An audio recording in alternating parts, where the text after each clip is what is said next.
Bom, é o seguinte, quando terminar, você encerra, não precisa passar a palavra para mim de volta, tá? Pois não, professora. Combinado. Acabou? Acabou, acabou. Boa noite. Tudo bem, E, ok? e vamos manter o padrão de 1 hora. Isso. Mais do que suficiente, você concorda? Sim, perfeito, professora. Concordo com a senhora.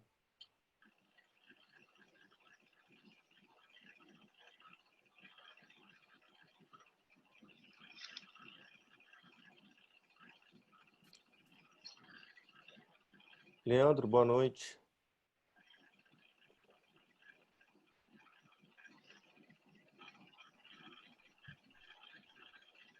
E aí, tudo bem? Oi, Tudo Leandro, ótimo. boa noite. Obrigada aí pela colaboração com o nosso webinar, hein? É isso, eu agradeço a senhora e muito. Obrigado, professora. Falou. Boa aula aí. Obrigado. Tem mais E aí sala, tudo bem? a gente vai abrir para algumas perguntas depois no final, né, Marcelo? Isso, a gente conversou, eu e o Leandro, aproximadamente 30 minutos de aula, né, Leandro? Foi mais ou Mais menos que a gente isso, conversou aquela hora. E aí, depois da apresentação dele, professora, a gente abre para a plateia, né, quem que estiver participando, fazer algumas perguntas. E aí, dando aquele horário que a gente conversou, aproximadamente 1 hora de webinar, a gente coloca como encerrado. Foi mais ou menos dentro dessa logística que a gente combinou, né, Leandro? Sim, sim, isso mesmo. Perfeito. Ok. Aí, Leandro, a professora vai abrir, ela vai falar algumas palavras, aí eu te Uhum. apresento, e a partir do momento que eu te apresentar, a palavra é sua. Perfeito. Tranquilo. E como tá a vida aí de pandemia? Não tá fácil, né? E aí, tá fácil? Não, só não sei se tá fácil não, viu? Porque o dor é centro cirúrgico, o cuidado do centro cirúrgico não é fácil. Aqui Nem me a gente fala. aprende muito por esses Zoom, Google Meet, etc. A gente aprende da aula, na verdade, via ensino remoto. Né? Mas aqui tá ruim, estava em São Paulo há pouco tempo, agora tá ruim aqui em Botucatu, aqui em Bauru, tá feio o negócio. É a onda. É Vai indo, onda, a onda. daqui a pouco passa. Mas o meu medo é a gente ficar esse status permanente de Covid até chegar a vacina, entendeu? Ah, mas Eu tô mas com, vai eu ficar. tô com medo dessa onda ela não descer, eu tô com medo dessa onda ficar nesse patamar, nesse platô alto, sabe? Você viu que o platô do Brasil já ele mantém constante, né? Entre 900 e 1.000, os outros já estão caindo. Não sei até quando que vai isso. Exatamente, o nosso platô é constante nessa taxa aí de 1.000 e poucas mortes dia, e até chegar a vacina eu acho que é por aí que a gente vai ficar mesmo. É lamentável, né? Mas acho que é por aí mesmo. É isso mesmo. Nós vamos torcer para ter uma boa vacina, nós vamos discutir depois as vacinas, as que não deram certo, as que só dá certo por um mês, a gente vai ser cobaia. É isso. Infelizmente vai ser assim. Exatamente. É uma loucura, né? Tudo que a gente estudou nos livros de imuno, né, de epidêmio, a gente está tendo, entre aspas, a oportunidade de viver isso, né? É uma coisa meio maluca isso, essa situação, né? Sim, totalmente. Totalmente. Vários Concordo amigos totalmente. meus, literalmente falando, foram cobaias dessas vacinas, né, novas que estão chegando, foram voluntários, né? Que na verdade é uma cobaia humana, né? Eles foram voluntários no Rio, voluntários em São Paulo. Você É... você é cobaia na fase 3, imagina ser cobaia na fase 4, né? É todo mundo, né? Exatamente. Eles estão bem de saúde, etc, etc. Duro quando vai pro povo mesmo, né?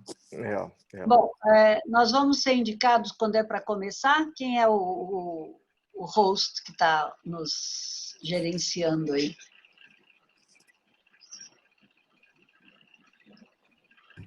Doutor Rogian acabou de entrar na sala, acredito que ele vai fazer alguma abertura. Ele vai abrir? Acredito que sim, ele já deve estar entrando aí na sala. Tá. E mais alguém vai falar ou só ele? Convidados tem o Dr. Rogian e o Dr. Marcos Albuquerque. Só não sei se os dois falarão ou não. Eu preciso saber, então. Já vamos confirmar aqui.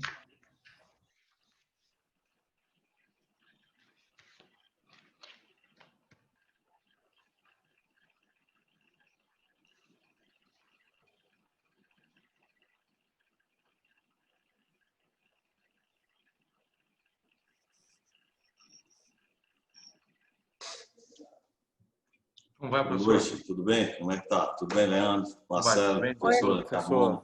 Tudo bom, né? Como Oi. vai? Boa noite. Tudo bem. Você vai abrir? Quem mais vai Não, falar? eu estou aqui só para acompanhar. Vocês é que vão tocar aqui. Você vai entrar e dar boa noite e tal, ou não? Não, eu dou boa noite aqui, mas vocês aí é que estão na coordenação aí. Podem ficar à vontade. Não, eu quero saber, assim, você vai entrar e falar boa noite, vai começar tal, ou eu já entro direto? Não, pode entrar, não tem problema nenhum, não. Então, quando ele der o sinal, Edson, quando você der o sinal, eu posso começar isso? Doutora, tá gravando já o webinar, tá? Pode ficar à vontade. A hora que a doutora quiser iniciar, tá pela senhora mesmo, tá ok? Então, eu vou esperar dar 8h30, porque ainda falta 1 minuto, ok? Então, obrigado por mandar uma mensagem, viu? E tem o outro webinar também, que deve estar terminando agora. Daqui a pouco começa a subir aqui o número de participantes também. Quantos participantes temos neste momento? Tem 39. Ah, tá, ok. Aí começa a subir. Hoje é ME3, né? Deve estar terminando o ME3, né, professor Júnior? Exato. Vou dar uma checadazinha lá como é que tá a situação. Volto já. Tá.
Boa noite Marcelo, professora, Leandro.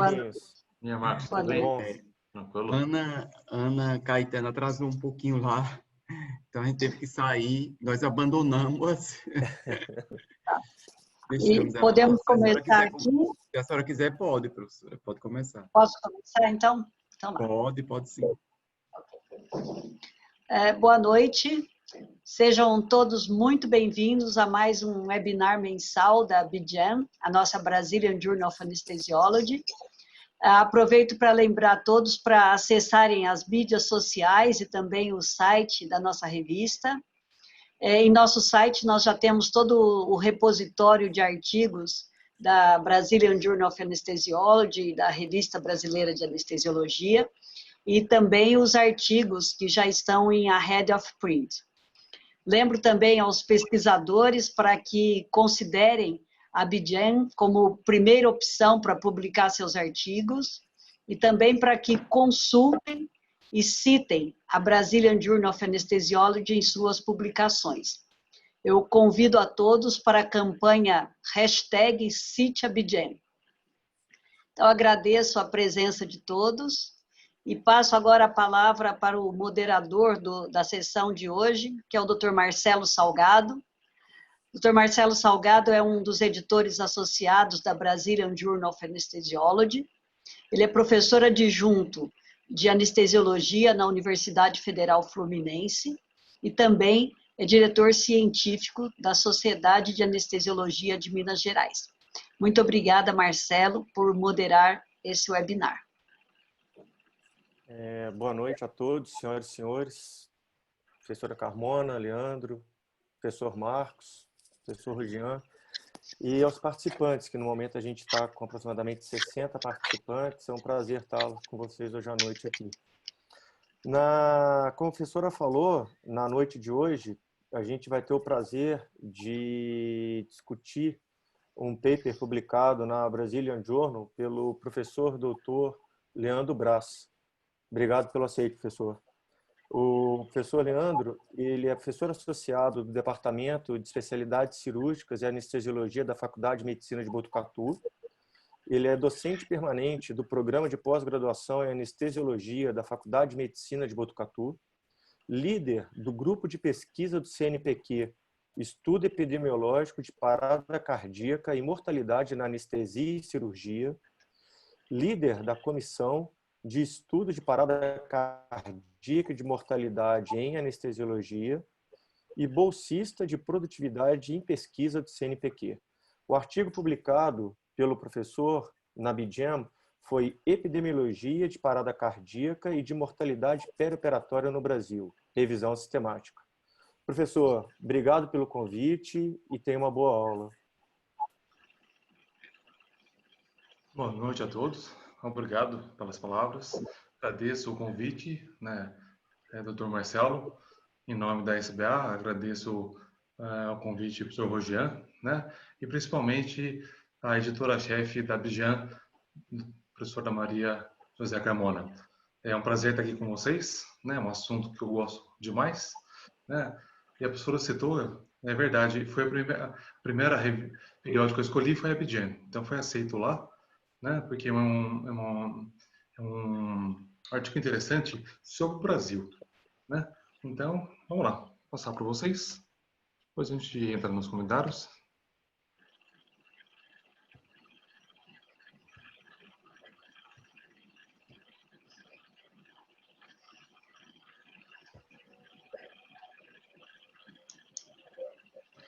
Então, vamos lá. Deixa eu só reduzir aqui para poder ver.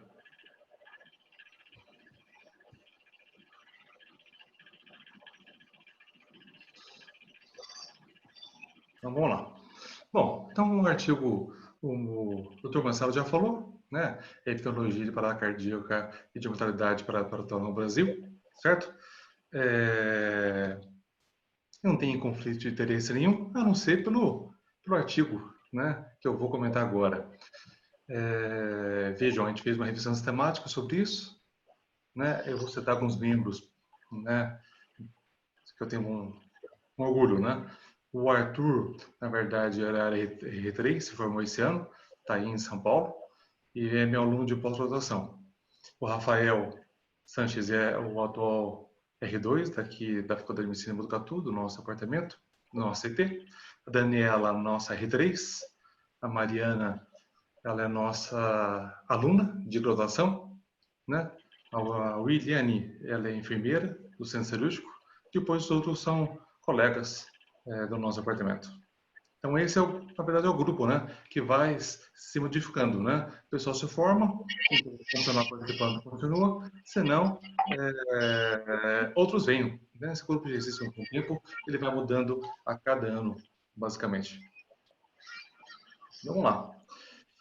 Veja que a parada cardíaca e a mortalidade são sempre citadas na literatura sempre para 10 mil. Por quê? Porque, na verdade, ela é um evento raro, né? Sendo um evento raro para a cardíaca, como acontece poucas, então eles citam para 1 para 10 mil, né? E mortalidade também, certo?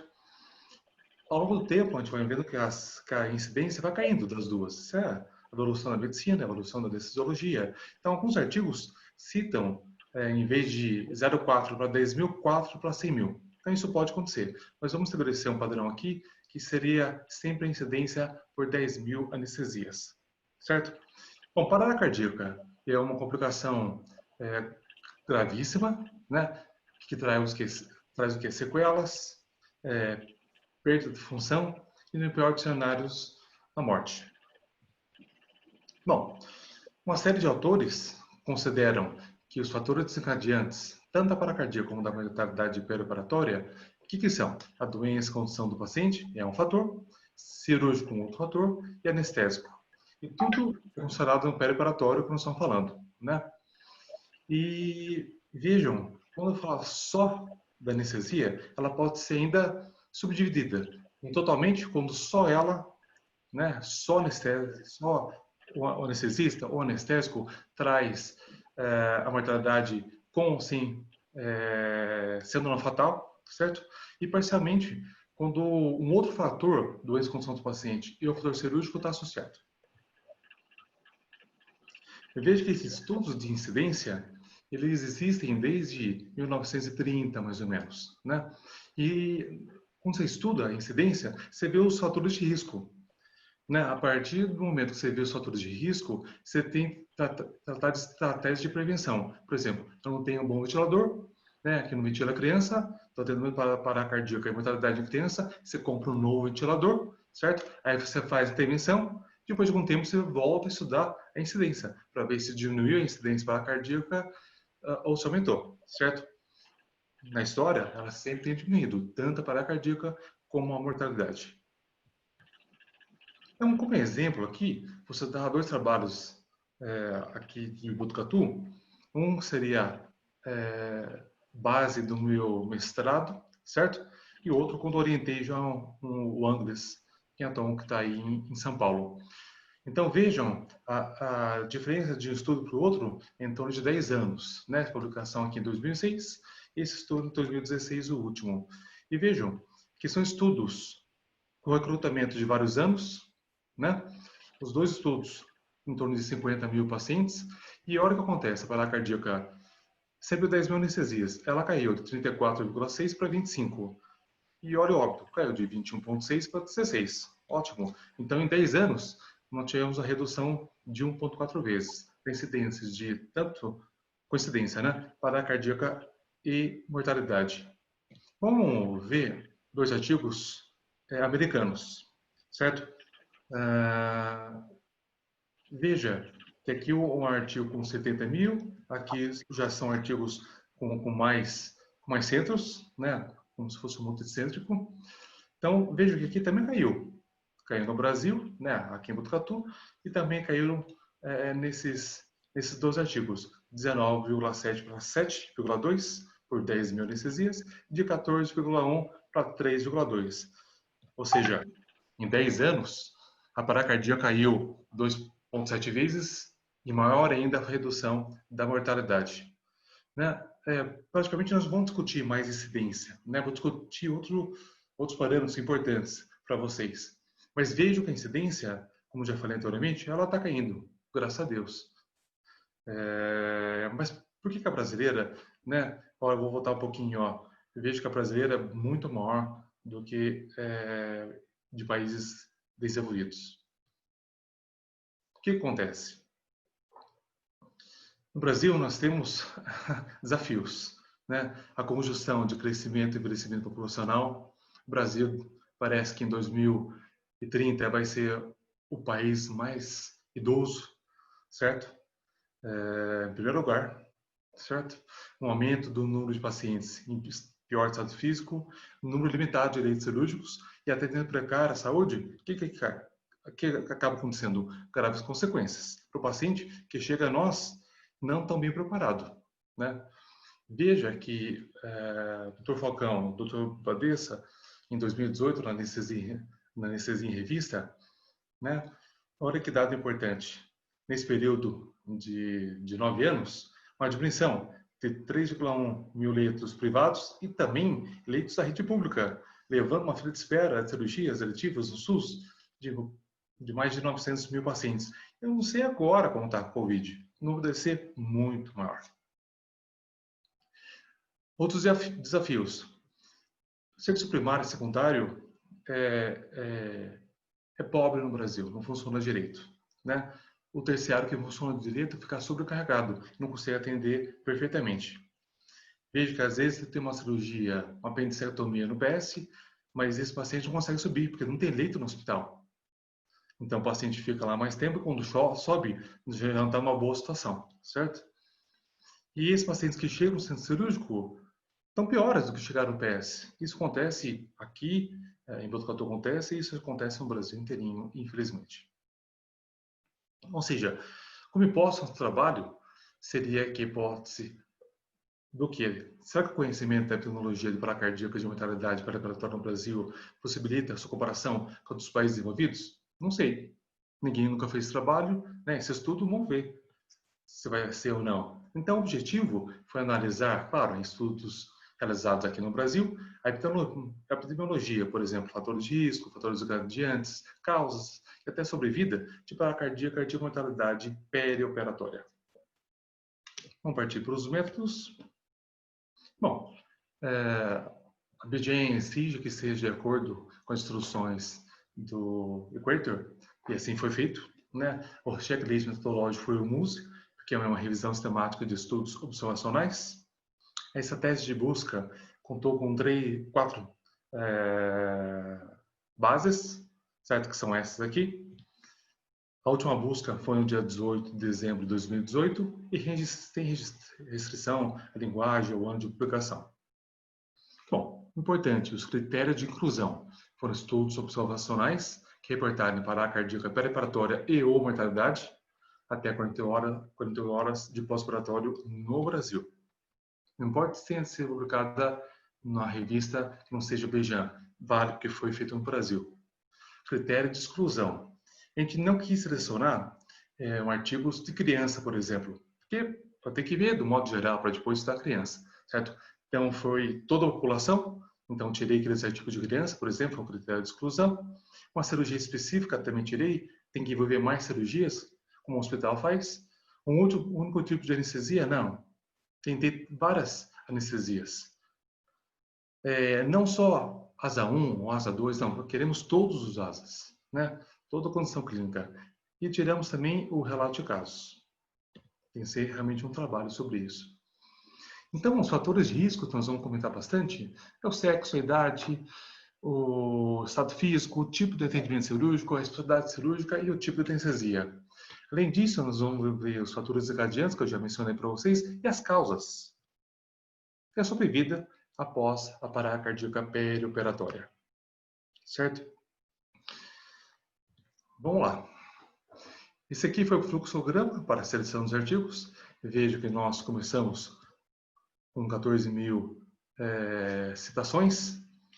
Tiramos algumas duplicadas, certo? E sobraram 8.734, né, que foram eliminadas pelo critério de exclusão. Ou seja, de 14.000, nós chegamos em 14 artigos, incluído para revisão. Aí nós pegamos por inteiro, lemos bastante e acabamos excluindo 6. Certo? E ficamos com 8 estudos. 4 estudos que estudaram somente o que? Parada cardíaca perioperatória e 8 estudos que estudaram mortalidade perioperatória. Bom, com relação aos estudos de parada cardíaca perioperatória, são esses que vocês estão vendo. Ou seja, quando eu represento o Brasil, na verdade, eu estou representando o quê? O estado de São Paulo, que é a USP, né, de São Paulo, né, com 2 artigos, né, e aqui Botucatu com mais 2 artigos, certo? Entende? Então, nós temos só 4 artigos que avaliaram para a cardíaca perioperatória, certo? Praticamente, eles ocorreram nas salas de operações, mais sala de recuperação pós-anestésica, né? O pessoal de São Paulo sempre exclui a cirurgia cardíaca na maioria dos artigos, aqui sem exclusão nenhuma, e vejo que pacientes em torno de 40 a 58 mil. Com relação à mortalidade, vejo que no mundo inteirinho nós temos mais artigos de mortalidade do que de parada cardíaca. E aqui no Brasil a mesma história. Então, aqueles 4 estudaram parada cardíaca e também mortalidade, eles estão aqui. Nós ganhamos mais 2 artigos da USP São Paulo, né, mais um artigo de Botucatu, e graças a Deus, um artigo fora do estado de São Paulo, né, da Luciane Stephanie, lá do Rio Grande do Sul, e sua equipe, né, que estudará até 48 horas de pós-operatório. Veja que aqui, mais uma vez, nós temos artigos de 11.000 até 82.000 pacientes. Quando você vai olhar mundialmente, mais em países desenvolvidos, nós temos estudos nacionais. Tem um estudo publicado no final do ano passado com 9 milhões de pacientes. São estudos nacionais, tanto da França, do Japão, dos Estados Unidos. Então, infelizmente aqui a gente trata de alguns lugares, de algumas universidades, de algumas faculdades, e publica só localmente, né? Dados localmente, e não nacionalmente. Então, falta no Brasil estudos multicêntricos. Nós estamos fazendo né, a gente pode até comentar depois, que já estou comentando os dados, tanto aqui em Botucatu, como a USP São Paulo, a Santa Casa e a Unifesp. E outros centros que estão tentando passar para o CEP para serem incluídos. Vamos ver os fatores de risco de parada cardíaca e de mortalidade pré-operatória. Bom, com relação ao sexo, geralmente, aliás, todos os artigos não tem muita diferença entre sexo masculino e feminino. A proporção é sempre maior no sexo masculino, mas como a maioria dos artigos não tem estatística, ela fica um pouquinho acima para o masculino, mas tem diferença. Mas nesse artigo, nós fizemos uma subdivisão até 17 anos, que não teve diferença nenhuma, de 24, 29 para cada 10 mil anestesias. Para nossa surpresa, acima de 18 anos é o dobro, né, no sexo masculino. Por que será? Fizemos um estudo só com parada cardíaca e mortalidade do trauma, e nós vimos que 80% das paradas cardíacas acontecem realmente no sexo masculino, nessa faixa etária, dos 18 para frente, né, 18 a 50 anos aqui marcado, certo? A grande maioria das paradas cardíacas. Por isso que o slide anterior é justificado. Com relação à mortalidade, né, de acordo com o sexo, veja, também sempre maior no sexo masculino, a não ser nesse artigo do Wang Spinaton, colaboradores, né, que foi maior no sexo feminino, mas com a data estatística aqui, não deu diferença. Vamos partir agora para a idade. Esse gráfico é muito importante, né, para quem nunca viu isso. Veja, nós temos aqui a incidência por 10 mil anestesias. Nós dividimos em faixas etárias. Né? Vocês estão vendo aqui embaixo, no eixo Y. E veja que em azul está a parada cardíaca, e em vermelho está a mortalidade, né, o óbito. Veja que eles se correspondem, os dois. Ou seja, fica bem claro aqui, os extremos de idade, tanto crianças abaixo de 1 ano, né, ou de 0 a 30 dias, e idosos, a frequência é muito maior. Aqui em torno de 9 vezes em relação a esse grupo de adultos jovens, certo? Tanto para cardíaca como mortalidade. Em relação aos idosos com 65 anos ou mais, em torno de 5 vezes a mais. Então, a faixa etária, tome cuidado com esses pacientes. Vocês precisam tomar contato com todos, mas esse paciente abra mais o olho. E veja que o mesmo ocorre em outros países.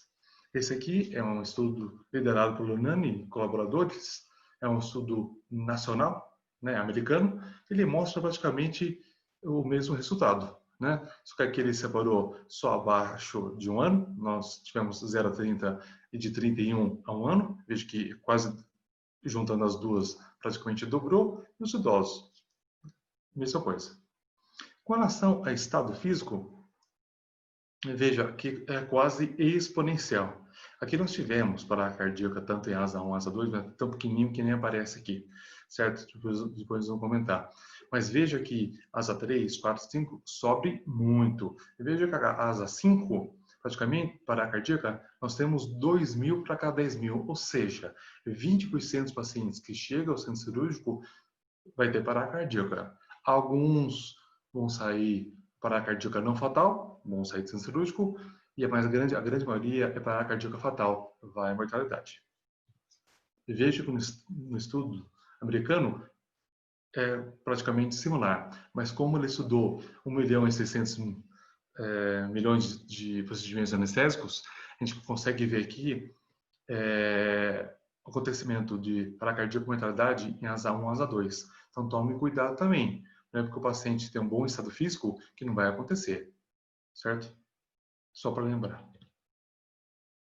Com relação ao tipo de atendimento, vemos primeiro que a emergência não tem jeito. Emergência não pode esperar, tem que entrar, tem que sempre correr atrás do paciente. E é onde tem mais, quase que 20 vezes mais em relação à rotina e à urgência. E vejo que em relação à rotina e à urgência, não tem diferença nenhuma. Por quê? Porque a urgência tem um tempo de espera. Nem que você espere 6 horas, 8 horas, você consegue preparar o paciente melhor que uma cirurgia de emergência. Para nossa surpresa também, né? Quando viu esse resultado, a gente achava que a urgência fosse dar um pouquinho maior. Não, ele vai exatamente igual à rotina. Então, o simples fato de você esperar 6 até 12 horas e preparar seu paciente, mesmo que seja em pouco tempo, é bem melhor o resultado com relação à parada cardíaca e mortalidade. Com relação às especialidades cirúrgicas, olha que interessante, né? Ela é muito alta nas multiclínicas. Geralmente, quando entra um trauma, né? Às vezes tem mais que uma especialidade operando ao mesmo tempo, certo? Então é altíssimo. E logo depois, seguido da cirurgia cardíaca, cirurgia vascular, pediátrica, neurocirurgia gastrointestinal e torácica. Depois os outros com menores incidências. E como que eu faço a anestesia dessas principais? Tem jeito, anestesia geral. Por isso que a anestesia geral é um fator de risco, mas não é porque eu fiz uma anestesia e fiz cirurgia geral que eu corro mais risco. É porque a condição, quando chega o paciente, vítima de trauma, que é asa 4, asa 5, eu tenho que fazer anestesia geral. É por isso que ela a incidência bem mais alta com relação ao bloqueio de neuroeixo e ao plexo. Depois eu vou falar um pouquinho desse plexo aqui, que ele aconteceu aqui em Botucatu. Eu vejo que com relação à incidência por mortalidade, o mesmo acontece. Bem maior, por exemplo, aqui, em relação ao bloqueio de neuroeixo. Veja, não chega nunca a ser zero isso. Sempre acontece. Então, temos que tomar cuidado também em anestesia, né? Subaracnoide, peridural, etc. Veja que o mesmo acontece no estudo americano, certo? Anestesia geral bem acima das outras, com relação à parada cardíaca e mortalidade. Falar um pouquinho dos fatores desencadeantes da parada cardíaca, mortalidade perioperatória. Vejam, um primeiro trabalho brasileiro, né, de Ruiz Neto Amaral, né, publicado em 86. E veja que a parada cardíaca, né, a gente já sabe quais são os fatores desencadeantes. O principal fator desencadeante nesse estudo foi o fator cirúrgico, 19,6 por 10 mil anestesias. Veja que em segundo lugar vem o fator anestésico, 14,3 para 10 mil anestesias, e o último fator, que é o fator doença com sono do paciente, 5,6 por 10 mil anestesias. E ele estudou também a mortalidade. Veja aqui, a mortalidade, muitos desses pacientes, alguns sobreviveram, mas a grande maioria acabou falecendo. Né? Em segundo lugar, uma surpresa, que era anestesia, né? O fator anestésico na parada cardíaca, que agora não, é doença com função do paciente. Praticamente metade faleceu. E por último, o fator anestésico. Veja que o fator anestésico era alto a incidência de parada cardíaca e ficou bem menor, né, a evolução da anestesia. Né? Isso é importante para nós anestesistas, certo? Veja quando tem fator anestésico, geralmente eu sei a causa, eu sei o que aconteceu, então eu consigo agir direto, fica mais fácil, certo? Agora, nos outros trabalhos, colocar também esses dois trabalhos que eu citei anteriormente, veja o que acontece, já mudou. Isso é reflexo do que acontece no mundo também.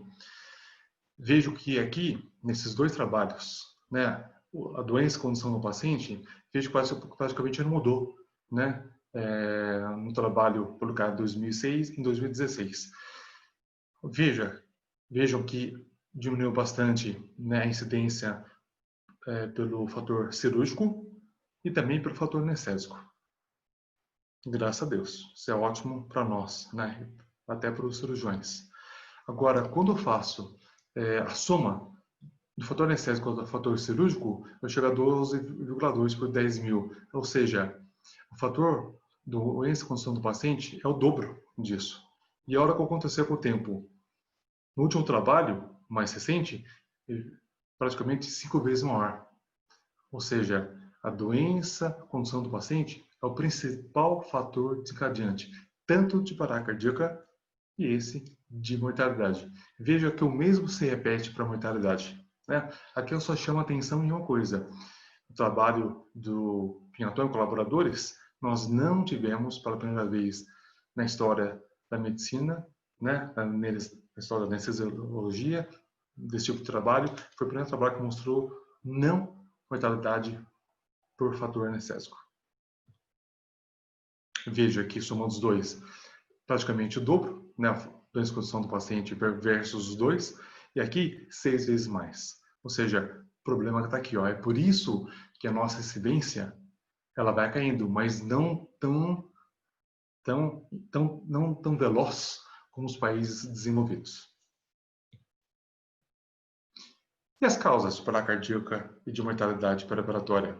Aqui o trabalho, né, feito aqui na nossa unidade, né, o principal motivo é sepsis, falando de múltiplos órgãos. Veja que aqui eu estou tirando fator anestésico, só doença de condição do paciente ou fator cirúrgico. Então, a sepsis, em primeiro lugar, ruptura de aneurisma aórtico, trauma, hemorragia durante a cirurgia associada à doença primária, incapacidade de sair da SEC. Problema cirúrgico é pouco, 5,4, né? E outros mais que vocês estão vendo. Quando a gente contrasta um dado americano, e vemos que lá também o trauma é um dos primeiros. Aliás, aqui é o primeiro, mas é sempre no muteirinho uma das primeiras colocações que está o trauma. E aí, só para vocês poderem ver, interessante, já falei que o trauma é importante aqui nos Estados Unidos. Agora, a sepse, falando de múltiplos órgãos, aqui ela é principal, né? 1/4 dos nossos pacientes acaba tendo parada cardíaca e acaba morrendo por isso. E aqui, no estudo americano, isso cai para 5%. Vemos nesse diapositivo que a mortalidade hospitalar por sepsemia, que está a frequência, nos Estados Unidos é 43% praticamente, e no Brasil quase que 70%. Então, está claro por que a sepsemia é tão importante. Com relação agora somente ao fator anestésico, nós vemos que no passado, com outras drogas anestésicas, era bem diferente, né? Geralmente, os eventos relacionados à indicação eram mais importantes. Mas como esse trabalho foi publicado nesse século, já mostrou o quê? Que o mais importante é o problema inflamatório, certo?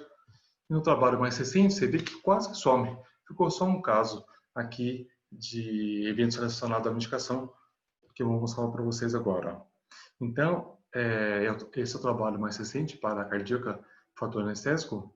Então, vejam, aqui só para o fator anestésico tiveram 9 casos, né? Vejam que com relação à idade, 5 eram abaixo de 1 ano, isso vale a pena, né? 6 eram crianças e praticamente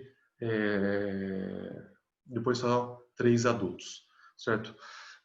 ASA variando de 3 a 4, atendimento onde mais aconteceu na rotina, né? Dos 9, 4 foram em atendimento de rotina. E a causa, interessante, ó. Primeiro, broncoespasmo medicamentoso. Uma paciente, né, que operou, ela quebrou o cotovelo e, infelizmente, fizeram dipirona e não perceberam que ela era alérgica à dipirona. Então, ela fez um broncoespasmo tremendo, fez uma proteção, até um choque anafilático, e aí se precisou passar intracate, usar droga oxidativa, teve que entubá-la, né? E, enfim, ela saiu no auto centro cirúrgico, mas graças a Deus, depois de 2 dias, já estava bem estubada tranquilamente, certo? Mas aqui, ver bem, teve um erro aqui. E toda vez que tem um erro, a gente senta e conversa. Todo mundo, inclusive com o cirurgião, né, até com o clínico. Isso é importante, porque quando haja o erro, para que não seja acometido novamente, certo? Depois, isso aqui foi, se não me engano, foi acho que em 2008, não teve mais casos. Graças a Deus, foi o único que eu vi na minha história, certo? Com alergia uma indicação que eu já tinha dito antes, né? Já estava na visita pré-anestésica, mas não houve atenção. Veja que todos os outros são motivos respiratórios. Dificuldade para entubar, hipóxia, né? Ou tubo traqueal sem querer, por manipulação cirúrgica, sem querer, o paciente foi estubado, né? Teve que ser reentubado correndo e teve hipoxemia, né? Que foi revertido, certo? Então todos tinham parada cardíaca, são os novos casos de parada cardíaca, mas nenhum faleceu no centro cirúrgico. Para não dizer que todos os trabalhos falam que a causa respiratória é maior, vou colocar aqui um artigo alemão que contrasta um pouquinho, né? Aqui em amarelo estão os fatores totalmente. Veja que o respiratório realmente é o que mais acontece, no totalmente.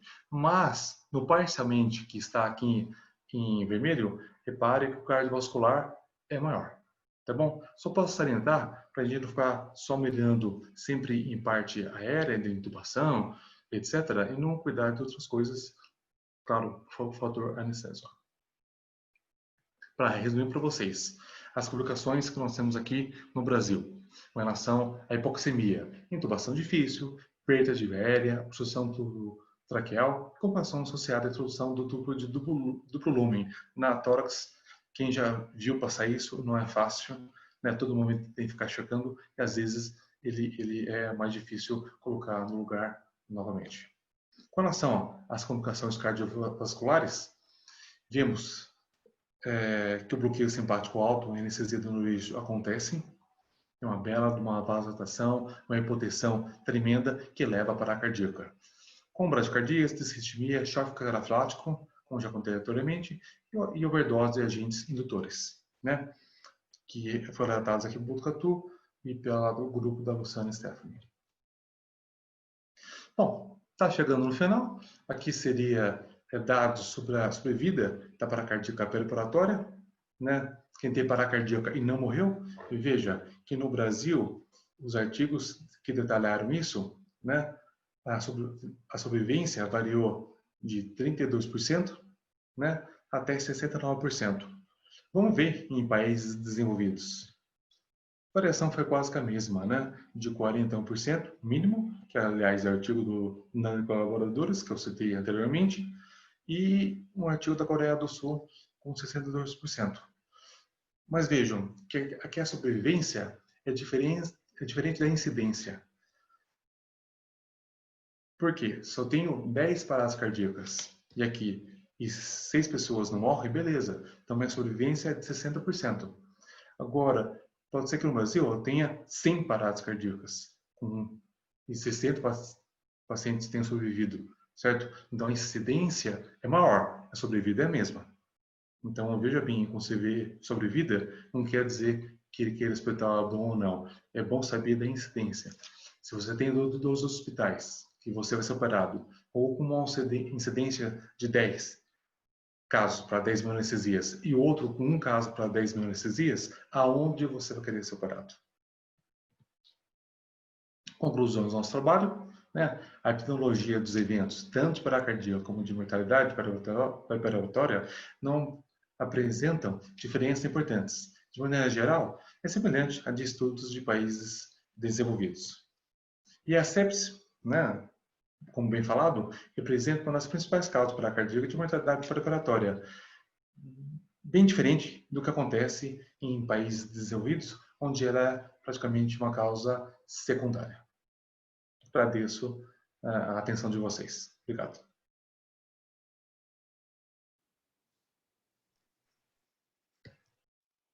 Obrigada, Leandro. Obrigada por ter aceito o convite, e o Marcelo também pela coordenação. E eu queria me desculpar porque eu entrei atrasada, porque eu estava no webinar dos ME3 e depois tive um probleminha para conseguir entrar aqui no webinar, mas é uma alegria muito grande ter você aqui. E assim, doutor Ragian, doutor Marcos, também da diretoria, estamos aqui para agradecê-los. Agradeço, professora Maria Ângela Tardelli, que também, para mim, como a professora Maria José, sempre pessoas que eu me miro, né, para o meu futuro, né? E são pessoas que eu sempre chamo aqui para Botucatu participar das minhas teses, né? Que são ótimas, Prazer. Com muito ótimas pessoas que ajudam meus alunos. Obrigado pelo convite. Obrigado, professor, pela brilhante apresentação. Foi bem esclarecedora. Obrigado pela didática, foi muito boa. Vários elogios aqui. E temos já uma primeira pergunta da doutora Lorena. Boa noite, doutor Leandro. Foi feito relato de parada cardíaca relacionada a bloqueio de plexo. O senhor considera que a maior participação da anestesia regional e o uso do ultrassom contribui para a redução desse número de paradas cardíacas? Sim, logicamente, né? Antigamente fazia bloqueio colocando a agulha na clavícula e torcia para dar certo, né? Era uma hora e meia até pegar o bloqueio, se pegasse, né? Eu fiz isso, participei disso, né? Fiz a residência em 2001, 2002, era assim que a gente fazia. Quando eu fui fazer o curso lá em Santa Catarina, com o Elael, que trouxe do Canadá o ultrassom, todo mundo se espantava. Imagina, o ultrassom nunca vai entrar na anestesia. E entrou. Eu vejo hoje, depois de ensinar alguns residentes, que hoje são médicos e ensinam os outros, então mudou muito, né? Eu lembro que na época de 2001, 2002, até 2003, 2004, a gente puxava o tio pental, que a gente injetava 40, 50, 60 ml. Aí até para alguns pacientes, 60 ml. Hoje, a gente injeta mais do que 15, 20 ml, já é bastante, certo? Mesmo com alunos com residentes novos. Então, a chance de você ter repercussões, com certeza, com o ultrassom, diminuiu muito. Eu acho que o ultrassom vai dominar. Acho que toda a anestesia geral vai ser feita anestesia geral, mais alguma coisa de ultrassom, pensando na parte cirúrgica, para não ter muito estímulo, e principalmente na parte na dor pós-operatória, né? Agora, esse caso aqui, não sei se a Lorena, que foi minha aluna, né, de pós-graduação, minha residente, né, não sei se é ela ou não, mas acredito que sim, mas, na verdade, essa paciente é uma paciente que ela era tabagista, tinha DPLC, respirava com oxigênio, porque era asa 3, né, a 3 para 4, né, vamos assim dizer, e na verdade, a gente torceu para ela quebrou o rádio perto do cotovelo, a gente torceu para o bloqueio dar certo. Já tinha ultrassom na época, a gente fez um bom bloqueio e deu certo. E a gente ficou tranquilo, né? Discuti com o residente, que estava todo mundo dando conta, foi no final de semana. A gente sabe que o final de semana é sempre complicado, mas era de dia. E sem querer, ele não se atentou e fez dipirona assim, sem pensar. Porque ele tinha lido o caso comigo, já tinha me dito que ela era alérgica. Então, quando aconteceu, na verdade, eu estava feliz, eu fui na sala, estava coordenando o centro cirúrgico, tinham 3 casos, 3 cirurgias nesse momento. Então, ela que menos me preocupava, o bloqueio deu certo, eu falei, vai acabar sem problema nenhum. E não sedamos ela, nada. Está bem acordada, porque ela é uma cirurgia, desculpa, de emergência,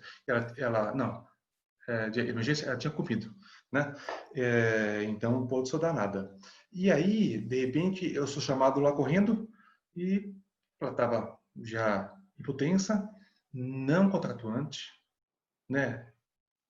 Não teve jeito, teve que entubar correndo, né?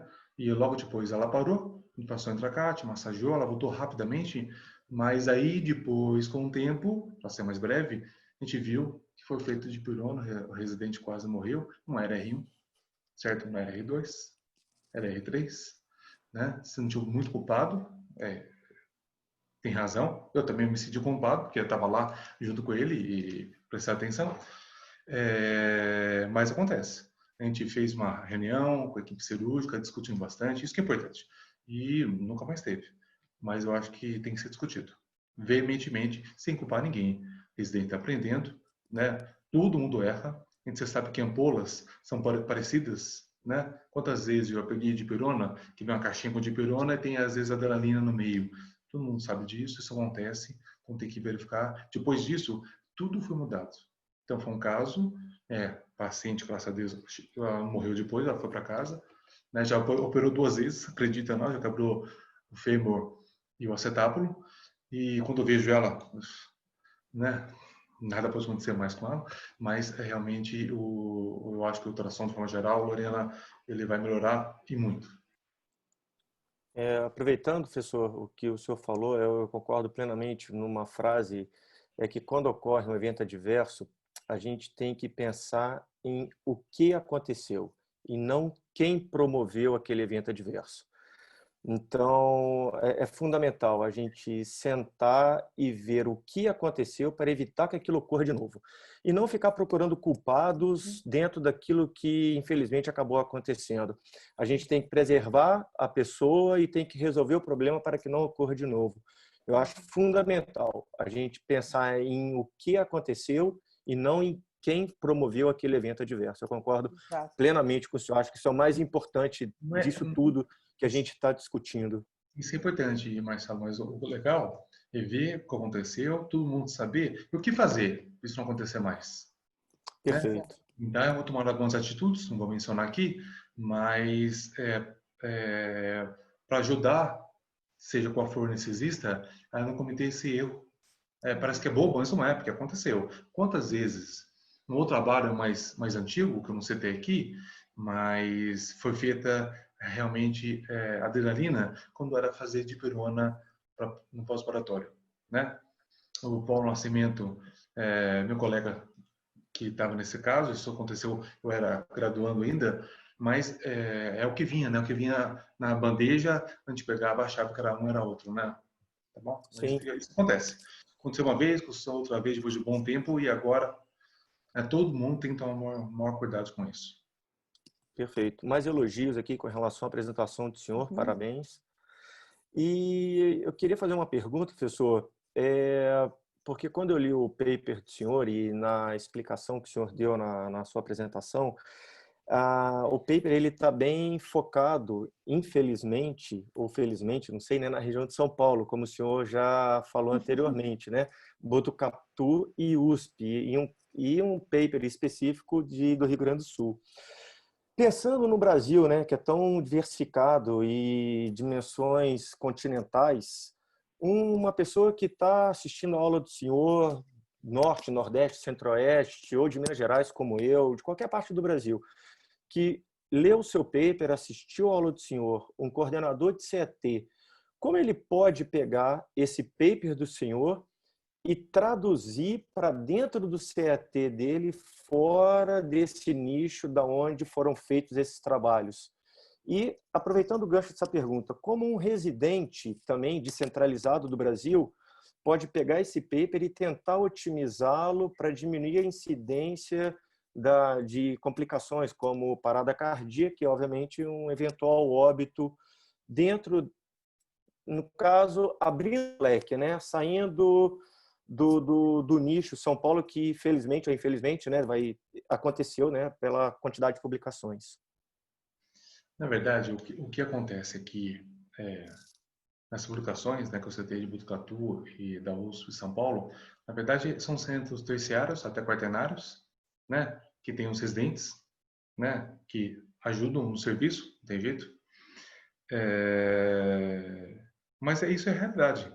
Onde você vai, isso acontece. Quando você pega, por exemplo, esse trabalho do Nanda ali, colaboradores, né, que é nacional, poderia citar vários outros, já que eu mencionei esse, ele pegou desde hospitais secundários até hospitais terciários e quaternários.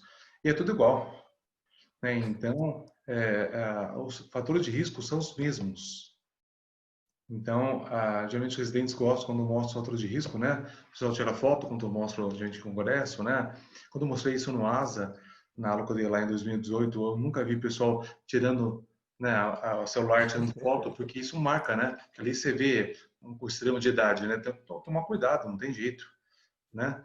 As cirurgias, as maiores, que são as mais complicadas, na verdade, né? Torácica, vascular, não é vascular de varizes, né? É vascular de aneurisma. Né? Então, é bem diferente, né? Gastrointestinal, vai mexer, fazer hepatectomia, essas são as cirurgias mais graves, você tem que fazer anestesia geral. Então, eu acho que o principal seria ir nos fatores de risco, né? Ver quais são, onde a chance é maior. Mas tem que tomar cuidado, porque eu falei asa 1, asa 2, parece que não tem, mas tem paracardíaca em asa 1, asa 2. É muito mais rara. Hoje em dia está 1 para 2 paradas cardíacas a cada 200, 300 mil anestesias. Mas um dia acontece, certo? Por erro, alguém vai errar, certo? Porque não é a condição do paciente. Ou é o cirurgião que vai errar ou é a gente, porque a condição do paciente é boa, certo?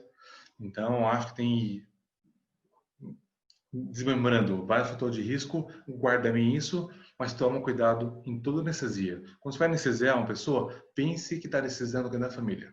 Outra coisa, vai anestesiar um amigo, vai anestesiar um colega, vai anestesiar um médico. Todo mundo treme. Realmente, quando me pede para anestesiar, lembra, você dá mais atenção para minha mãe? Eu falei, não. O pessoal assusta, não é problema, você não dá atenção? Não. A atenção que eu dou para ela mesmo, eu dou para todos. Então, todo dia, todo paciente que eu vou anestesiar, eu estou ajudando o residente, a atenção é igual para todos, não importa se é conhecido ou não. É isso. Que é o principal, a principal contribuição minha hoje, acho que é isso. Tratar todos os pacientes de forma igual. Não importa se é um mendigo que vive na rua ou que é seu amigo, seu parente, né? Ou o presidente de algum país. Perfeito, perfeito, professor. Continuando, tem uma pergunta, aproveitando que a gente está nesse momento, né, de webinars, e quando voltarem os treinamentos, com relação especificamente à Sociedade Brasileira de Anestesiologia, né, a gente tem vários cursos como SAVA e como Via Aérea Difícil, e o senhor falou na aula do senhor que dentro da anestesia, né, um dos componentes mais graves de parada cardíaca é o manejo da via aérea, seja na intubação ou seja na ventilação propriamente dita, né?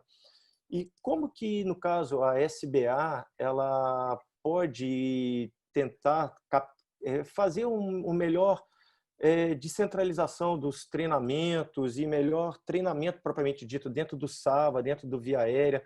Como que vocês em Botucatu absorvem essas ferramentas do Núcleo Vida, da diretoria? O que você tem feito de treinamento específico dentro desse quesito aí em Botucatu, dentro da sua realidade? Beleza, então um ponto importante, Marcelo. Na verdade, via aérea está com a gente, né? Ninguém entende menor de via aérea do que nós. E como a gente mexe com via aérea praticamente todos os dias, né? Você faz uma hack, um bloqueio, mas vai fazer a necessidade gerar outra pessoa. E então isso é normal para a gente.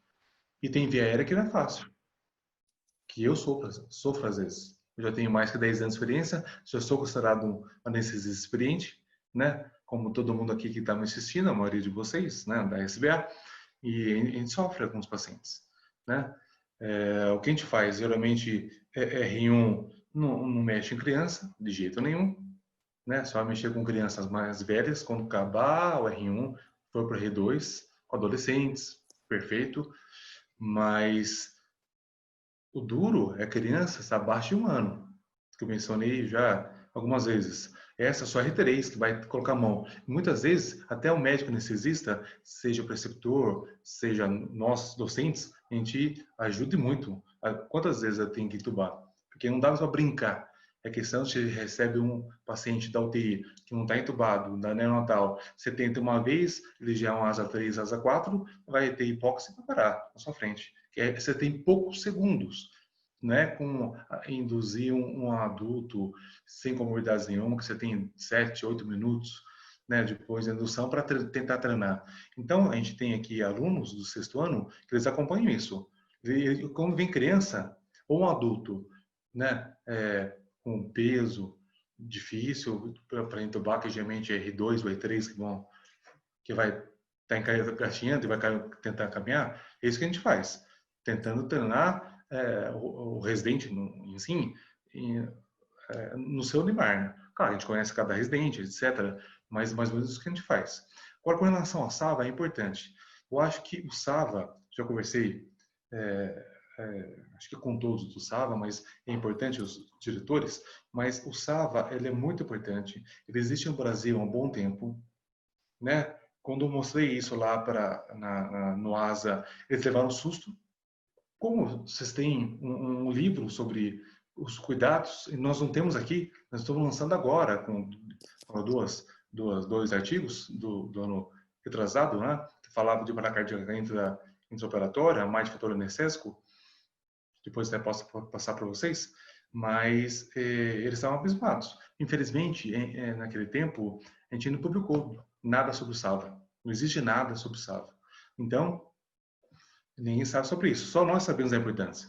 E agora que está mais difundido, né, o SAVA era uma vez por ano só, que era feito no passado, só no Congresso Brasileiro, e agora os últimos 3, 4 anos, está sendo, tirando a pandemia agora, que realmente diminuiu, mas está sendo feito muito SAVAs em vários polos, em vários estados. E isso é importantíssimo. Você só vai diminuir a incidência de parada cardíaca, de mortalidade, fazendo SAVA ou fazendo curso de via aérea.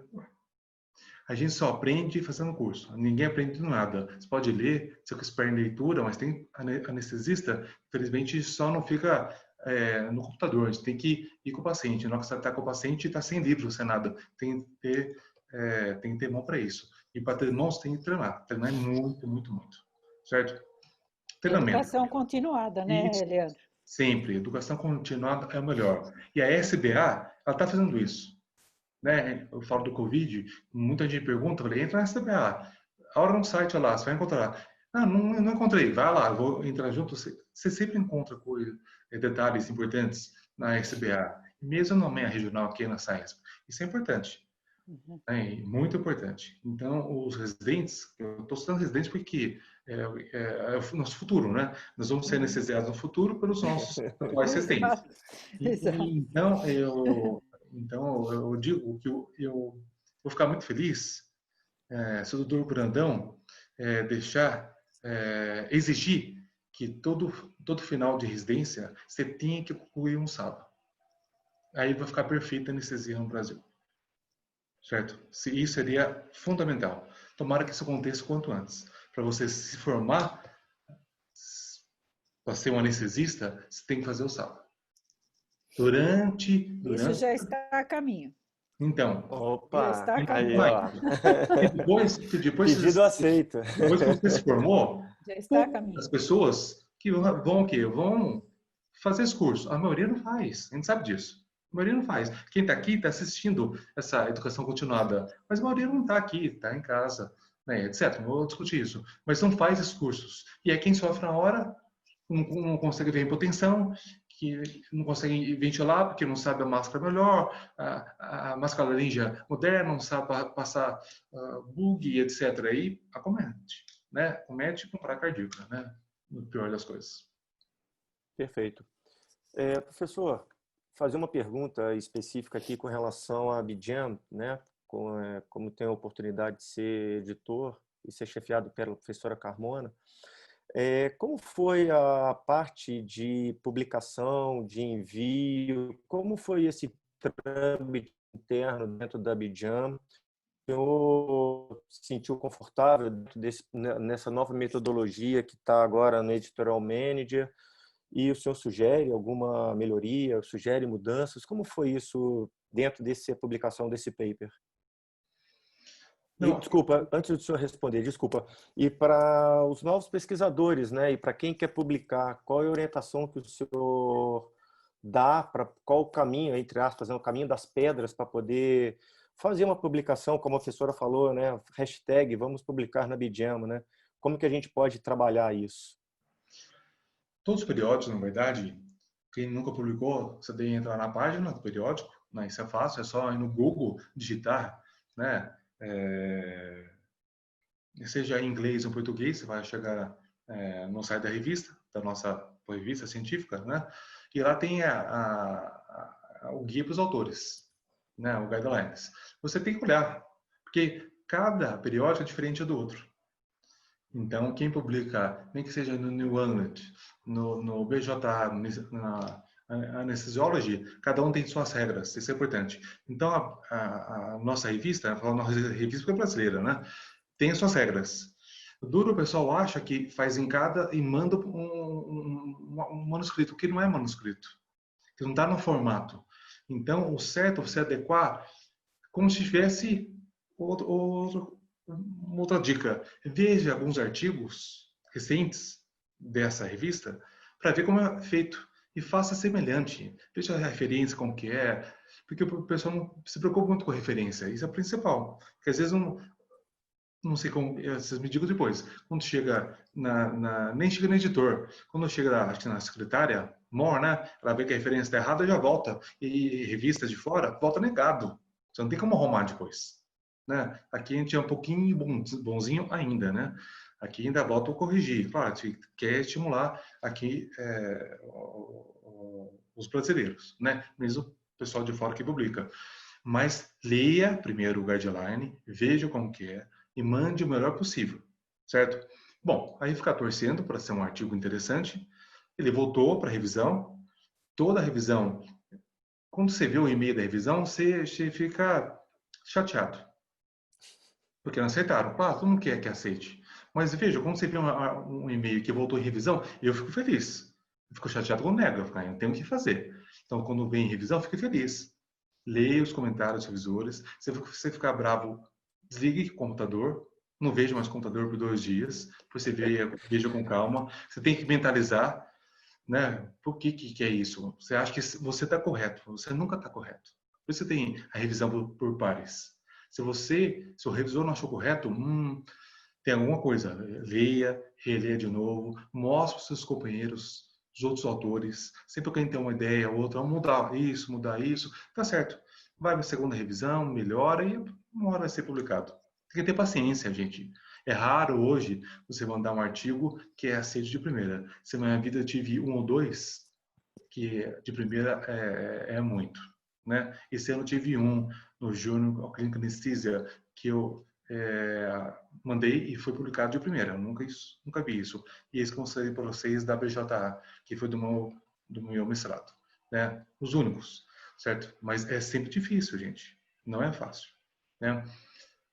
Veja bem, eu só quero acertar para vocês, queria que você até falasse, Marcelo, porque está falando bastante de Bejan, né? Mas é importante, quando você vai citar a revista, você tem que citar como Revista Brasileira de Anestesiologia. Né? Você pode até esclarecer isso, a professora Maria Ângela, porque tem um intervalo de tempo até ser aceita como em inglês, na revista em inglês. Isso é importante, porque a gente quer citar a BJA, mas não pode citar como BJA. Você vai no PubMed lá, você vê a citação e lá vai estar como citar como Revista Brasileira de Anestesiologia. Só isso, porque tem muita gente citando BJA e às vezes está errado, tá bom? Acho que a Maria José poderia falar um pouquinho sobre esse processo, né, Maria José? A senhora quer complementar, professora? Sim. Bom, obrigada pelo comentário, parabéns pela aula, Leandro. E a Abidjan, nós estamos num processo de passagem, né, da indexação anterior de Revista Brasileira de Anestesiologia para o novo nome, que é Brazilian Journal of Anesthesiology. Então, esse processo é um processo demorado e passará por um processo de publicação concomitante para depois ficar apenas Abidjan, mas o processo já está em andamento e nós acreditamos que até o ano que vem nós teremos já a possibilidade de citar como Brazilian Journal of Anesthesiology. Essa foi uma decisão dentro da Sociedade Brasileira de Anestesiologia, votada por todos os sócios, de forma que a nossa revista expresse a língua da ciência, né, que é o inglês atualmente. Então, dentro de um tempo que nós esperamos que seja o menor possível, nós possamos também colocar o nome da revista como Brazilian Journal of Anesthesiology. Atualmente, ainda, embora nós já tenhamos o site como Abidjan, na citação do artigo, nós ainda temos que seguir o que está orientado na publicação, que é Revista Brasileira de Anestesiologia. Perfeito, professora. Isso é muito importante, porque eu adoro ser revisor, então eu recebi um artigo interessante, tomara que seja publicado, né, de parada cardíaca no Covid, no Estudo Nacional, e citavam a Abidjan.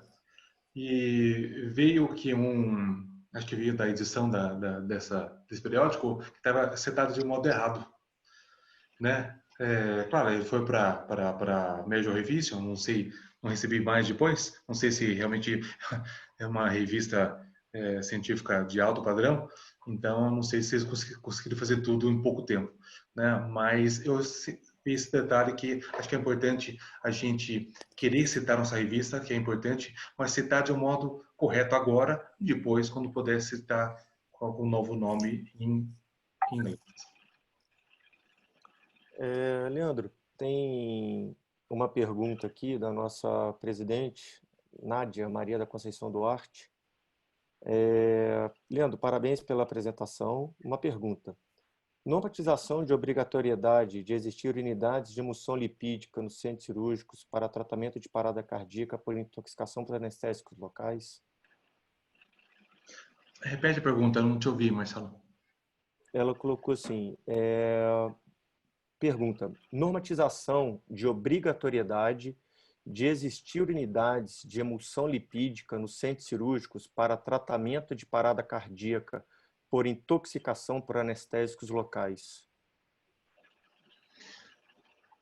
Aqui em Botucatu, você sabe que a gente está pedindo há muito tempo, né? E o hospital nunca quer comprar nada, né? Que a anestesia pede é sempre caríssimo, caríssimo, né? Você vê um fio cirúrgico lá, é R$200, R$300, a gente pede uma coisa que vai ajudar o paciente e é tudo caro, por mais que custe alguns centavos, né? Mas a gente conseguiu aqui em Botucatu, há pouco tempo, veio ali para o fundinho e a gente tem aqui. Agora, sobre normalização, eu acho isso tem que estar em todos os hospitais. Onde você faz anestesia, né, que você pode usar vaso, anestésico local, tem que ter, é obrigatório. Como é o controlene. Sim. Sim, eu lembro no passado como que era, só tinha na Unifesp, né? A professora Maria Ângela deve saber disso. E hoje não, hoje tem, praticamente, o certo é ter em todos os hospitais que fazem cirurgia com anestesia, né? O hospital reclama muito aqui, Leandro, eu tenho que comprar de novo, que venceu, tomara que vença sempre. Não quero ter epidemia maligna. Infelizmente, nós tivemos 2 casos aqui, os 2 foram comigo, né? Só um pouco alguma coisa me atrai, certo? Mas faz tempo que eu não uso, eu não quero usar. Mas o hospital sempre vem, mas não precisa comprar nada, né? Terceira vez que você não comprar, não usa. Tomara que não use mesmo. Sim. Mas tem que ter, que é uma norma. Tem que ter, exatamente. Eu acho que tem que ser a mesma norma, né? Para alguma coisa que vai tirar um paciente e comparar a cardíaca para anestésico local, ninguém tira, né? Vai massagear por muito tempo com essa medicação, você tira facilmente. Como se passasse a mão e tirasse, né? Por exemplo. Perfeito. O Dr. Carlos faz uma pergunta aqui, temos alguns diretores. A pergunta é, a SBA já pensou em tornar compulsória a notificação de parada cardíaca dentro dos centros cirúrgicos? Assim, poderíamos ter uma visão total do Brasil. Carlos Martins, de São Paulo. Eu não sei se você tem essa resposta, professor, mas se algum diretor quisesse pronunciar... Eu acho que o certo seria obrigar todo o CT a ter isso, certo? Eu tenho, claro, aqui o nosso residente toca centro cirúrgico, ele faz o logbook, mas outros hospitais têm residente e tem anestesista. E anestesista não faz logbook, etc. Então, o controle não é por aí. Mas tem que exigir, não sei como, mas tem que exigir.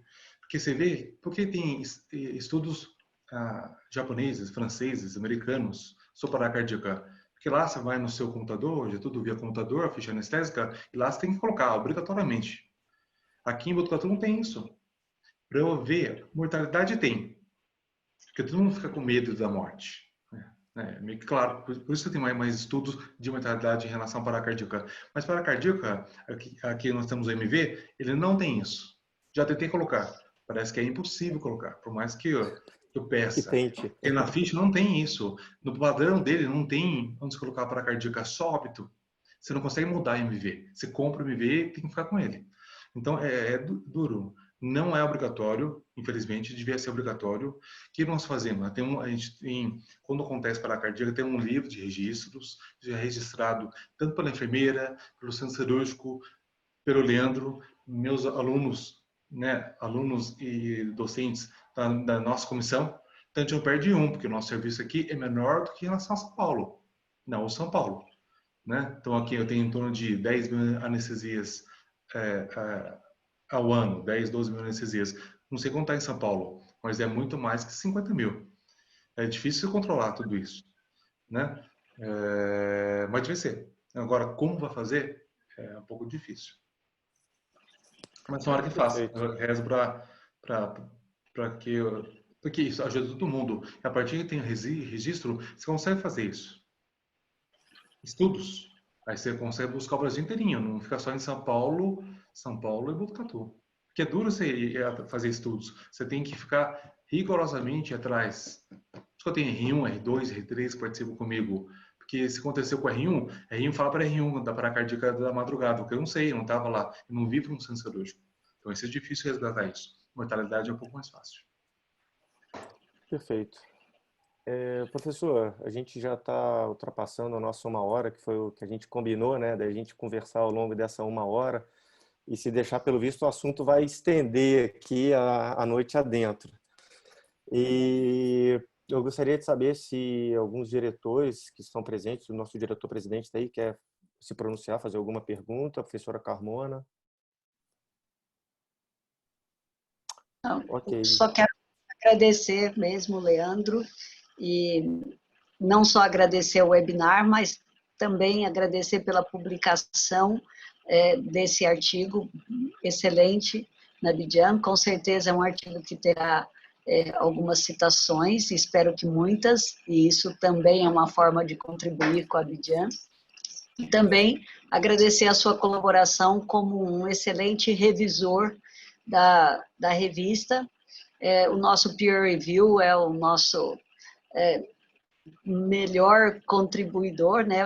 Nós estamos observando o quanto nós estamos conseguindo melhorar a qualidade das revistas, conforme nós temos tido uma melhor contribuição do nosso peer review. Então, agradeço duplamente ao Leandro por essa colaboração. Obrigado, professora. Agradeço a senhora de novo. Torço muito para a nossa revista, né, para que seja uma das melhores em um curto espaço de tempo. Eu acho que ela vai ser. Deus lhe ouça. Estamos contando com isso. E contando com pesquisadores como você, não é? E Marcelo, né? Na verdade. Perfeito. Leandro, queria agradecer. Foi uma honra, foi um prazer. A gente está aqui conversando quase 1h20 já e o tempo não passa. Obrigado pelo carinho, parabéns pela publicação e parabéns aí pela sua apresentação. Queria agradecer a presença de todos, estamos com 95 participantes até agora, né? São quase 10 horas da noite de uma quinta-feira. Obrigado pelo carinho de todos. Boa noite. Agradeço, gente. Boa noite. Boa noite quem assistiu aí. Webinar. Obrigado. Boa noite, obrigada, pessoal. Tchau.